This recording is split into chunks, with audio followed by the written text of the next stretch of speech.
Gênesis 12.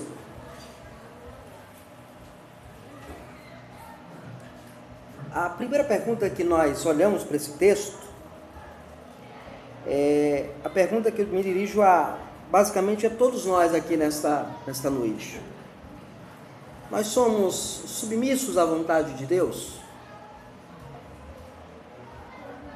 Nós caminhamos debaixo da promessa do Senhor sobre as nossas vidas? Um certo dia estava Abraão, ou Abrão, como diz a narrativa, e de repente Abraão recebe uma visão do Senhor. Deus fala com Abraão, pede para Abraão abandonar tudo, chega em casa e diz: Sarai, nós vamos embora. O Senhor apareceu a mim, me pediu para ir embora e eu preciso ir embora. Deus mandou ele embora. Ele disse que de mim vai fazer uma grande nação. E aí Sarai olha para Abraão e pergunta: para onde? Ela não pergunta isso. Ela simplesmente vai e segue a Abraão. Abraão, diz o verso 4, que Abraão ele fez como Deus lhe ordenara, como Deus havia dito. Entretanto, Abraão coloca na bagagem dele o seu sobrinho Ló, que vai com ele. Então ele vai com Ló, ele leva Sarai, sua esposa, leva Ló, seu filho, seu sobrinho, leva o seu empregado Eliezer e sai atravessando lá a terra toda até Siquém, vai até o cavalo de Manre, e nesse tempo os cananeus habitavam aquela cidade. Apareceu novamente o Senhor Abraão e lhe disse: darei à tua descendência essa terra.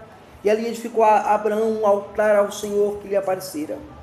O nome do altar ele colocou o nome de Betel, casa de Deus, A tenda ali chamou de Betel, a casa do Senhor. Muitas vezes, irmãos, nós lemos essa narrativa de Abraão, dos versos de 10 até o verso 20, será o foco da nossa exposição nesta noite. Muitas vezes nós lemos esta narrativa e nos concentramos apenas com os problemas morais, com a questão da mentira de Abraão. Abraão mentiu, Abraão não falou a verdade. Abraão ter mentido ou ter ocultado a verdade, ter contado uma meia verdade, uma verdade pela metade. Abraão queria preservar a sua vida e você fica se debatendo com o texto. Por que Abraão fez isso? Gente, nós precisamos olhar além disto. Você confia nas promessas do Senhor? Você confia que Deus é um Deus pactual, é um Deus de aliança, é um Deus que cuida de nós? Você confia que Deus é um Deus providente, que Ele vai arrumar as soluções mais inimagináveis para as nossas vidas, diante dos becos, das encruzilhadas que nós vivemos? Quando nós olhamos para essa narrativa, dos versos de 10 até o verso 20, nos concentramos apenas com o problema moral, mas esquecemos de olhar a ação de Deus na história. Nós, crentes modernos, vivemos num período de tecnologia, de que parece que Deus não intervém na história. Não estou falando aqui como pensam os pentecostais, de que Deus vai fazer grandes milagres, porque todos os milagres acontecem todos os dias e a gente não o percebe. No verso 9, diz o seguinte: depois seguiu Abraão dali, indo sempre para o Neguev. Abraão está indo para o Neguev. Por que ele está indo para ali? Nós não sabemos. Sabemos que Abraão está caminhando, procurando a terra, como alguém que está tentando seguir a promessa, confiar na promessa. Então eu quero nesta noite expor para vocês, a partir dessa perspectiva, de que Deus, Ele é o mantenedor da sua promessa. Se Ele promete, Ele cumpre. E como é que Deus, Ele é o mantenedor da promessa? Primeiro, revelando que Abraão, ele vai para o Egito encontrar alguma segurança. Veja o verso 10. Havia fome naquela terra. Desceu, pois, Abraão ao Egito para ali ficar, porquanto era grande a fome na terra. A questão é, irmãos, por que Abraão desce para o Egito? Qual a razão? Abraão tinha acabado de adorar a Deus no verso 8.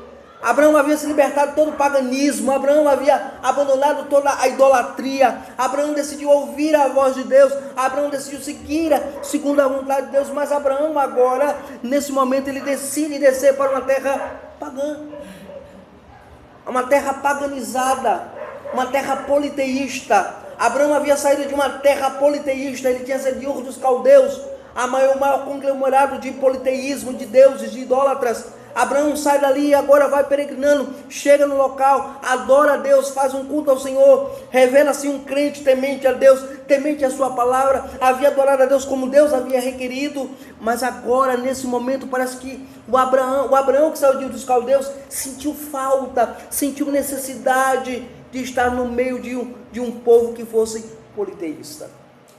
Mas não apenas isso. Abraão desce para encontrar segurança. Havia fome em toda a terra, diz o texto.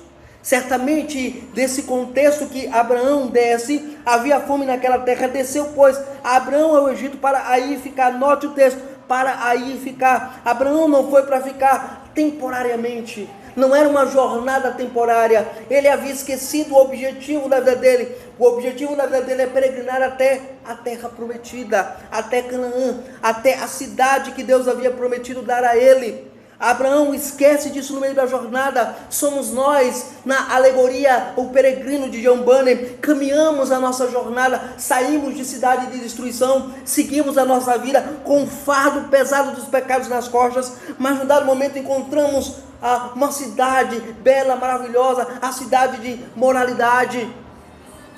E Abraão, ele decide descer da mesma forma como o peregrino da história de John Bunyan. Aqui, irmãos, ele desce para ali ficar, estabelecer a sua residência. Aqui Abraão tinha a intenção de fazer residência não temporária, mas para ficar ali, fixar a sua residência. Ele viu a beleza do Egito, ele viu a glória do Egito, ele viu uma cidade desenvolvida, ele viu prosperidade, ele viu comida, ele viu uma terra onde poderia saciar a sua fome. Lá está Abraão novamente sendo aquele herói da fé que fraqueja. Aqui está alguém que consegue ser iludido pela beleza que o mundo oferece. Aqui havia essa fome, certamente o único local onde havia alimento, mantimento era o Egito. Claro, o Nilo cortava por lá.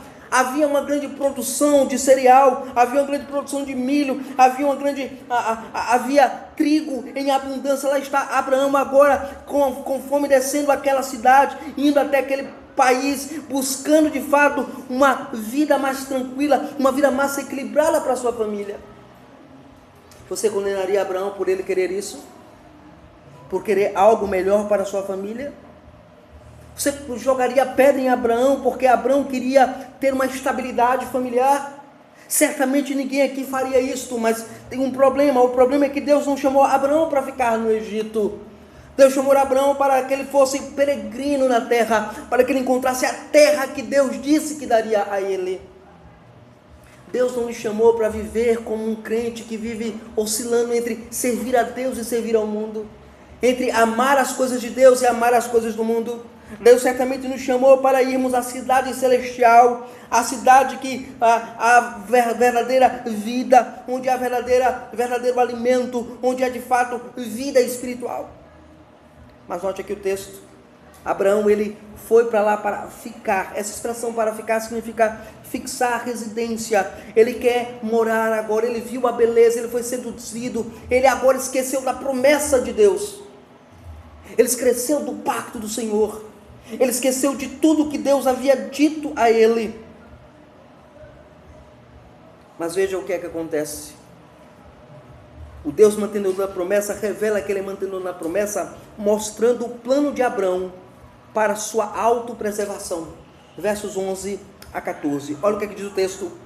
Quando se aproximava do Egito, quase ao entrar na porta da cidade, ele virou para Sarai, sua mulher, e disse: ora, bem sei que és mulher de formosa aparência. Os egípcios, quando te virem, vão dizer: é a mulher dele, e me matarão, deixando-te com vida. Dize, pois, que és a minha irmã, para que me considerem por amor de ti, e por tua causa me conservem a vida. Tendo Abraão entrado no Egito, viram os egípcios que a mulher era sobremaneira formosa. Aqui, irmãos, nós temos uma coisa interessante aqui. Agora Abraão viu a cidade, achou ela linda, bela, e disse, não, é aqui onde eu vou morar. Talvez na mente de Abraão fosse a cidade que Deus havia ordenado para ele. Talvez na mente de Abraão fosse exatamente o local de encontrar tranquilidade. Talvez fosse aquela terra que Deus disse que daria a ele, mas Abraão ele vai sendo seduzido pelos olhos. E ao se aproximar da porta da cidade, ele olha para sua esposa e diz, olha, diz para eles que você é minha irmã. Porque caso eles percebam que você é minha esposa, me matarão e deixarão você com vida. Abraão quer preservar a sua vida. Abraão coloca a sua esposa em risco, a ponto de querer preservar a sua vida. Duas coisas nós aprendemos aqui. Primeiro, o medo de Abraão é revelado. Abraão, ele saiu como um homem cheio de fé da terra dos caldeus. Ele saiu como um homem resignado, resoluto, a seguir a voz de Deus, a seguir o evangelho, a ouvir o chamado do Senhor. Mas em dado momento agora, a sua fé parece ter sido abalada. Então o medo dele é apresentado. Segundo, nós vemos aqui nesse texto de maneira muito interessante que Abraão ele é egoísta. O egoísmo de Abraão, em vez de preservar a sua integridade, a sua moralidade, o seu status de um homem casado, pai e marido e tudo mais, ele ignora todo esse processo que Deus havia dado a ele. E Abraão, de maneira muito interessante, coloca a sua esposa em risco. Abraão resolve mentir sobre o seu estado civil. Ele decide apresentar uma mentira como resposta para as suas angústias, para os seus medos, para as suas expectativas frustradas, e chegar na cidade assim, se eles verem que é minha esposa, me matarão, anularão a minha vida, acabarão com a minha vida e deixarão a minha esposa viva. Abraão revela a sua fragilidade na fé. Abraão não revela ser um homem temente a Deus que outrora fora ali em Betel. Abraão revela agora o seu estado pecaminoso. O homem da fé agora está fraquejando. Ele está de fato fraquejando na fé. Ele está agora dizendo assim, olha, entre em conluio comigo nesta mentira. Um detalhe importante aqui é que Sarai, ela não questiona a atitude de Abraão. Ela percebe que o marido está em risco, sim. Ela decide também, por amar o marido, por amar o seu esposo, entrar em conluio com ele, em fazer aquilo de acordo à vontade do seu marido. Ela obedece o seu marido, ela declara exatamente isso, olha, ele é meu irmão. A bem da verdade, nós sabemos que esta é uma meia verdade. De fato, Sarai era irmã dele, mas era uma meia verdade. Aqui, irmãos, nós aprendemos que ele decide fazer isso de maneira muito terrível. Mas o que é que acontece? A terceira verdade que nós aprendemos aqui no texto é que a promessa agora é ameaçada. Veja o verso 15. Viram-no os príncipes de Faraó e gabaram-na junto dele, e a mulher foi levada para a casa de Faraó. Agora, note aqui interessante, quando Abraão mente, a mentira de Abraão e de Sara é bem sucedida. Agora, de fato, acontece algo inusitado, algo que Abraão não esperava, mas acontece. Os príncipes, os governadores de Faraó, olham para ela, elogiam demais, ela gabam-na na frente dele, diz que ela é muito linda, muito bela. E aí, o que é que acontece? Eles pegam a mulher e levam, raptam ela para a casa de Faraó, para o harém de Faraó, para ser uma futura esposa do Faraó. Aqui, irmãos, de maneira interessante, nós temos aqui a promessa de Deus sendo ameaçada. Aquela promessa que Deus outrora havia dito nos versos 1 e 2 desta passagem. Olha o que diz os versos 1 e 2. Ora, disse o Senhor a Abraão, sai da tua terra, da tua parentela, e da casa de teu pai, e vai para a terra que te mostrarei, e de ti farei com uma grande nação, e te abençoarei, e te engrandecerei o nome, ser tu uma bênção. Aqui a promessa de Deus de dar uma descendência a Abraão estava agora ameaçada.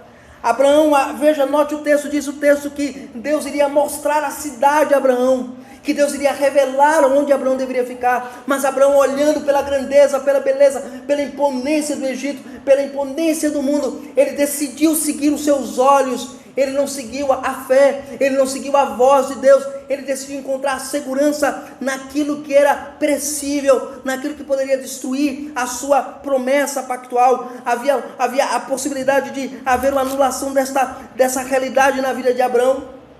Aqui, irmãos, os versos 1 e 2, nós temos a promessa de um descendente sendo agora ameaçada no verso 15. Deus havia prometido dar a Abraão um descendente que seria tão numeroso, que traria uma descendência tão numerosa sobre a vida dele, que agora ele entrega a sua esposa praticamente aos pés de Faraó. O que vai acontecer? Será que a promessa de Deus vai se cumprir? Veja, a mentira de Abraão, irmãos, coloca a sua esposa em um alto perigo, pois ela é aprisionada, ela é levada para o harém de Faraó. Aqui temos a promessa sob ameaça, nós temos aqui a promessa divina, debaixo da ameaça de que Faraó poderá contaminar a mulher de Abraão. Faraó poderia agora, de fato, usufruir da mulher de Abraão e quebrar toda a teologia da promessa, toda a teologia da aliança exarida aqui do texto sagrado, está agora sendo desvanecendo-se dia após dia, momento após momento. Será que a promessa do descendente de Abraão se consumará?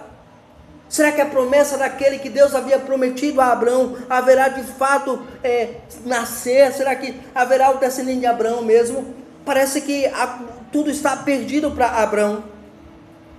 Como será possível se agora Sarai é mais uma das mulheres que pertencem ao Faraó? Veja, é exatamente isso que acontece no texto. Você observa no texto que eles gabam a esposa de Abraão, levam ela até a casa de Faraó, para que ela certamente se torne a esposa de Faraó.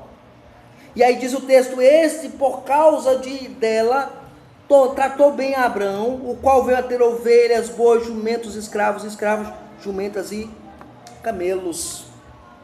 Aqui, irmãos, o que acontece? Nós temos aqui Abraão, ele sai do Egito, ele sai de Ur dos Caldeus, vai até o Egito, desce até o Egito, por causa da fome, por causa da grande seca, da grande fome. Ele se aproxima do Egito, ele entra na cidade, ele vai morar na cidade, mas ele coloca a promessa pactual sob ameaça.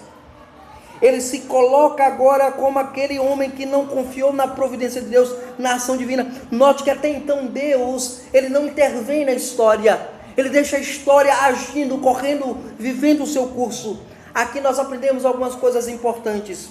O Deus soberano dará a nós escolhas reais e verdadeiras. Quando Deus diz que eu faço escolhas verdadeiras, reais, é uma escolha real e verdadeira. Ele não é mentiroso quando ele faz isso. Abraão fez as suas escolhas, Sara fez a sua escolha. Eles decidiram agir contra a promessa, eles decidiram agir contra a palavra de Deus. Eles foram desobedientes à palavra de Deus, nesse sentido de não confiar na mão providente do Senhor. Há implicações para isso. Nós cremos na predestinação, cremos que cada ato, que cada partícula de átomo, as partículas divisíveis, sim, nós cremos que tudo é controlado por Deus, há um controle absoluto de Deus em tudo, e ainda assim acreditamos, à luz da palavra de Deus, que o homem faz escolhas reais, legítimas e verdadeiras, onde a minha vontade concorre com a vontade de Deus, caminha debaixo da providência do governo de Deus. A minha vontade não pode atrapalhar os planos de Deus, a minha vontade não pode usurpar os planos de Deus, fazer com que Deus se frustre. Mas por outro lado, a palavra de Deus nos ensina que as nossas escolhas reais, verdadeiras, são de agentes morais. Abraão moralmente estava errado, Abraão de maneira terrivelmente colocou a promessa sob ameaça. E aí nós vemos agora a ação de Deus para preservar a promessa estabelecida nos versos 16 até o verso 20. Veja agora o verso 16. Quem? Abraão, Faraó, por causa dela, tratou bem a Abraão, o qual veio a ter ovelhas, bois, jumentos, escravos e escravas, jumentas e camelos. Aqui nós aprendemos agora a providência divina agora entrando em ação. Primeiro Deus, o que Deus faz em relação a Abrão? Apesar de Abrão ter feito a escolha, tomado as suas decisões, Deus agora intervém na história. Aquilo que poderia ser trágico, terrível, Deus muda. Deus abençoa Abrão. Como é que Deus faz isso? Deus dá bens a Abrão. Ovelhas, bois e jumentos. Aqui de maneira muito interessante, o autor sagrado, Moisés, ele coloca para nós a cena dramática agora de Abrão. Abrão agora é abençoado, ele é tratado bem. A segunda coisa que Deus dá a ele, pessoas ao seu serviço, diz o texto, no verso 16, ovelhas, bois e jumentos, escravos e escravas, jumentas e camelos. Aqui Abraão, ele é próspero, ele passa a ser próspero. Você pergunta, como é que pode? Ele mentiu, pastor, ele mentiu, ele usurpou, ele ocultou a verdade. Como é que ele foi abençoado? Veja, a bênção de Abraão, irmãos, é uma bênção providencial. Deus está providenciando o cenário para que Abraão reconheça a sua fragilidade. Abraão não precisava mentir para se dar bem na história. Abraão deveria apenas confiar na providência, no cuidado e no zelo do Senhor. A segunda verdade que nós vemos nesse texto é que Deus amaldiçoa a Faraó. Veja o verso 17.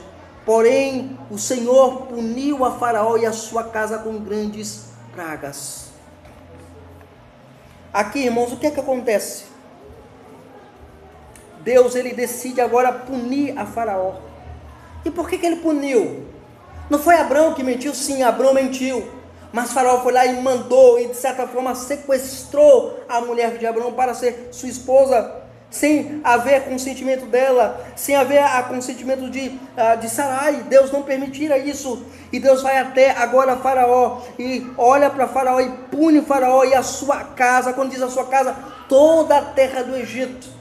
Toda a descendência de Faraó agora está sofrendo com as pragas que Deus enviara, por causa lá de Sarai, a mulher de Abrão.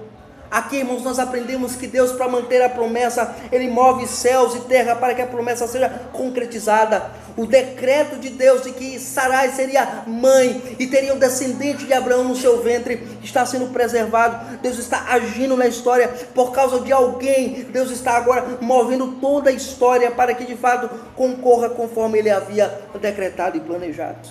Mas note o nosso texto. Primeiro, observe bem, ele diz que Deus vai mandar pragas sobre Faraó.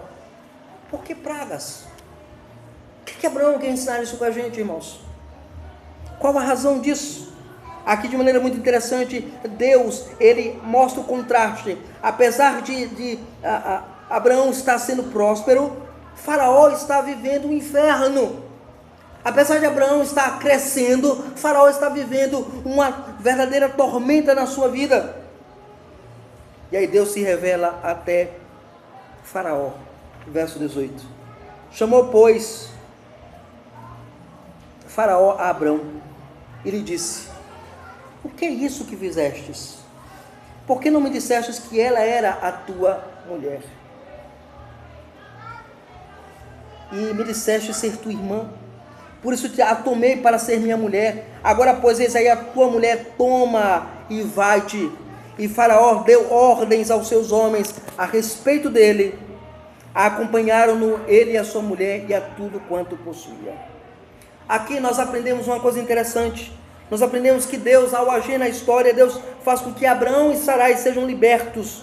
Nos versos 18 a 20, Deus, ele mostra essa ação dele sobre a vida de Abraão. Chamou, pois, Deus exatamente a Abraão a ordem através da sua providência, dizendo: Abraão, é isso que você deve fazer, confiar na minha palavra, confiar na minha providência, confiar no meu cuidado, confiar na minha vida providencial sobre a sua vida. A ação providencial de Deus sobre a vida de Abraão é algo fundamental que transpassa no texto.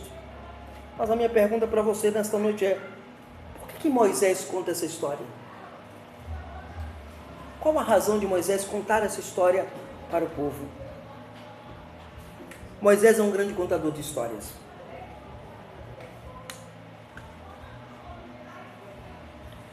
Imagina o que está acontecendo. O povo de Israel está saindo do Egito. O povo de Israel está agora sendo perseguido por Faraó durante a jornada ali até o Mar Vermelho. Então Abraão começa agora Moisés começa a contar a história para eles. Não tenham medo, é isso que ele está dizendo. Não temam, porque o que aconteceu conosco já aconteceu com o nosso pai, já aconteceu com o nosso patriarca. E aí ele vai contando a história novamente para nós. Veja, a razão de o povo de Israel estar escravizado no Egito é por causa de quê? Houve uma grande fome no Egito. Jacó manda os seus filhos ir até o Egito comprar alimento, vocês devem lembrar disso. E quando Jacó, ele manda os seus filhos, conhecemos a história, alguém pega uma peça, uma taça de ouro de Faraó, que nesse caso José, e esconde dentro do saco do maior governador do Egito, e escondeu no saco de Benjamim. Quando houve toda aquela revelação, a família de Jacó, por causa da fome, desce 70 pessoas para o Egito, estão lá, e vivem lá durante muito tempo, estabelecem sua residência, não querem mais sair, querem continuar lá. Mas até então, Deus, o Deus benevolente, faz com que o faraó morre, e ele não lembra, ele não sabe quem é agora o novo faraó, não conhece já José, não sabe dos feitos de José, e agora decide perseguir o povo, maltratar o povo, tratar mal o povo, humilhar o povo. E Deus, por causa daquele povo, manda as 10 pragas sobre o Egito. E Deus ainda diz para Moisés, no contexto da passagem, que quando o povo sair, vai vir temor sobre o povo por causa de vocês. Vocês vão sair com ouro, com prata, com riqueza, com boi, com jumento, com tudo. Veja, o que Moisés está fazendo é recontar a história, mostrando que na história da redenção, o Deus da promessa, Ele faz de tudo para manter o seu pacto. Não importa quem nós somos, não importa a nossa visibilidade na aliança, nós precisamos ser fiéis ao Deus pactual, precisamos confiar nas palavras dEle, precisamos confiar no que Ele faz, precisamos acreditar em Sua palavra, nos submeter à Sua palavra da aliança. Assim, quando Deus prometeu a Abraão, você terá um descendente, esse descendente será tão numeroso quanto a areia do mar, será tão numeroso como as estrelas dos céus. E aqui, de maneira interessante, Deus ele está preservando a aliança para trazer-nos Cristo, para trazer-nos o Senhor, o Rei soberano da nossa história, aquele que governa e mantém a promessa, a concretização da promessa redentiva. Aquele prometido a Abraão é o prometido das nações, aquele que de fato é a promessa pactual, a conclusão da promessa pactual, aquele que é o fundamento da promessa, Cristo Jesus. Perpassa nessa história de maneira interessantíssima. Aqui está Deus agindo na história para que a sua promessa se cumpra. Deus está agindo de maneira fundamental para que Deus possa ser glorificado através do descendente que virá. Aqui, irmãos, o que nós aprendemos nessa história, irmãos, é que o Deus que age na história faz com que a nossa história se alinhe com a vontade dEle. Não importa que caminhos você escolheu para seguir, não importa que decisões erradas você tomou na sua vida, não importa qual caminho você optou seguir contra a palavra de Deus, contra a vontade do Senhor, contra o Evangelho de Cristo, mas o que importa acima de tudo é arrepender-se dos seus pecados, abandonar a sua prática pecaminosa. Abraão agora, o que é que ele faz? Verso 1 do capítulo 13, saiu pois Abraão do Egito, ele abandona o Egito, vai para o Negueve, ele e sua mulher e tudo quanto tinha Ló com ele.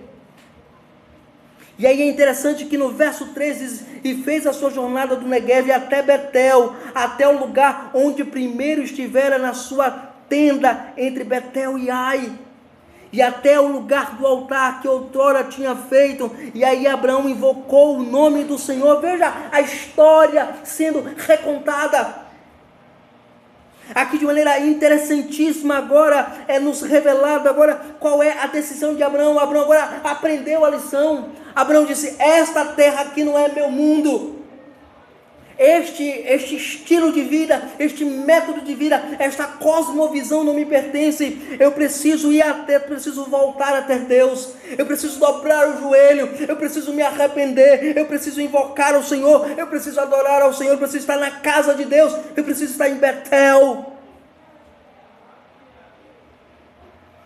Aqui, irmãos, Abraão volta a ser o Abraão que era. Ele reconhece que a sua escolha foi horrível. Ele reconhece que o caminho que ele tomou foi terrível. Ele reconhece que o caminho no qual ele estava trilhando estava ameaçando a promessa de Deus sobre a sua vida. E aí, com uma atitude de alguém que, veja, ele saiu de Betel, seguiu até o Neguev. Neguev desceu para o Egito, ficou lá no Egito. Quando ele percebeu todo o drama que ele vivenciou, ele decide agora voltar. Ele volta, ele diz, não, eu tenho que voltar aonde Deus está, eu preciso voltar até Deus, eu preciso voltar para o Senhor, eu preciso amar a Deus, eu preciso adorar ao Senhor. A grande diferença, irmãos, entre um homem que aprende com seus erros e o homem que ignora a lição, é que aquele que aprende com seus erros, ele voltará adorando a Deus. Ele não terá medo de reconhecer os seus pecados. Ele não terá medo de anular a si mesmo. Ele não terá vergonha de dobrar o joelho diante de Deus e dizer, Senhor, eu sou pecador. Eu careço da tua graça, eu preciso te adorar. É isso que Abraão faz. Abraão, veja, a história é recontada de maneira interessantíssima aqui. Lembrem-se que quando o povo de Israel, Moisés, sai do Egito, a primeira atitude deles é fazer o quê? É chegar no Monte Sinai, receber a lei de Deus, prestar um culto a Deus, honrar ao Senhor, glorificar a Deus. Quando nós somos restaurados pela palavra do Senhor, irmãos, a nossa atitude é de louvor e adoração. Se você é crente, e se em um dado momento da sua vida você fez as escolhas mais erradas, possíveis e inimagináveis, é hora de você voltar, vir até a presença do Senhor, confessar a Ele os seus pecados, abraçar a Jesus Cristo, amar aquele que é o desejado das nações, amar aquele que é a promessa da aliança concretizada, encarnada, revelada, aquela promessa perdoadora, aquela promessa que comunica graça, aquele que você está na casa de Deus, naquele que você está diante da face do Senhor, você está diante da face de Yahvé, quando você está em Cristo. Precisamos fazer isso, irmãos. No verso 4 do capítulo 13, lembra-nos, e até ao lugar do altar. Ele voltou até o local onde ele levantou o altar, que outrora tinha feito. E aí Abraão invocou o nome do Senhor. Notaram que a narrativa é muito interessante. No verso 8 do capítulo 12, diz o seguinte: passando dali para o monte ao oriente de Betel, armou a sua tenda, ficando Betel ao ocidente e Ai ao oriente. E ali edificou um altar ao Senhor e invocou o nome do Senhor. Daí em diante você não vê mais Abraão adorando. Você só vê Abraão lutando com os seus pecados. Mas você não vê Abraão adorando. Quando Abraão reconhece o que ele fez de errado, ele decide voltar para adorar. Aqui nós temos um recurso de intercalação no verso 8 do capítulo 12, e também o mesmo recurso aparece no verso 4 do capítulo 13. É as mesmas estruturas. Ele diz que ele armou a sua tenda, ficando ali em Betel, e ali edificou um altar ao Senhor e invocou o nome do Senhor. Agora veja o texto no verso 4. Até o lugar do altar onde outrora tinha feito, e aí Abraão invocou o nome do Senhor. Nós vemos a Abraão sendo restaurado, voltando como um adorador. Abraão fez isso. Moisés conta a história para que o povo entenda. Vocês saíram para adorar a Deus, não para ser idólatras. Vocês devem lembrar do episódio do bezerro de ouro que acontece nesse contexto. Abraão conta a história para que o povo entenda. Moisés conta a história para que o povo entenda que Abraão, ele já havia experimentado o que eles estavam experimentando. Diante disso que verás, nós podemos aprender desse texto e aplicar a nossa vida como igreja do Senhor. A primeira verdade que nós aprendemos aqui, irmãos, e precisamos aplicar a nossa vida, irmãos, nunca pense que aquilo que pode te dar estabilidade é o melhor para você. Abraão achava que descendo para o Egito era o melhor para ele. A fome estava assolando, mas pastor, a fome estava assolando. Dizem o ditado moderno que tudo espera, menos a fome. Na verdade, Abraão deveria confiar na providência divina e esperar a orientação de Deus para onde ele deveria seguir. Abraão, ele decide seguir o seu próprio instinto, o seu próprio coração, que é enganoso, e ele escolhe as escolhas erradas. Quando nós guiamos a nossa vida pelo nosso coração, fazemos sempre as escolhas erradas. A segunda verdade que nós aprendemos aqui nesse texto, irmãos, é que as nossas escolhas têm consequência para quem está conosco. A escolha de Abraão trouxe uma consequência severa à sua esposa. A escolha de Abraão trouxe uma consequência terrível. Ela assumir um papel que ela não queria assumir. Viver momentos que ela não queria viver. Sofrer angústias que ela não gostaria de sofrer. Por causa da escolha do seu marido. Glória a Deus. Peça as escolhas sábias para a sua vida. Saiba que o seu barco não é só você que conduz ele. Tem outros que estão à sua volta, que estão no mesmo barco que você. Então escolha as escolhas de Deus. Procure sempre a vontade de Deus em cada escolha que você decide tomar. Cada decisão que você decide fazer e tomar, peça a orientação de Deus.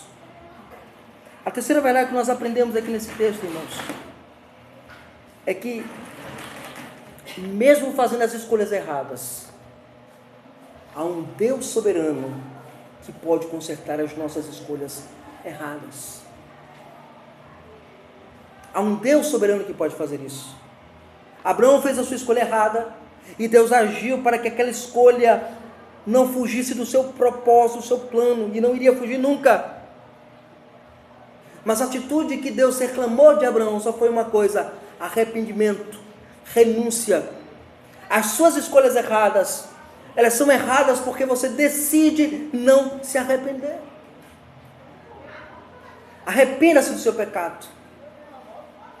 E diga: Senhor, eu estou aqui para fazer a tua vontade.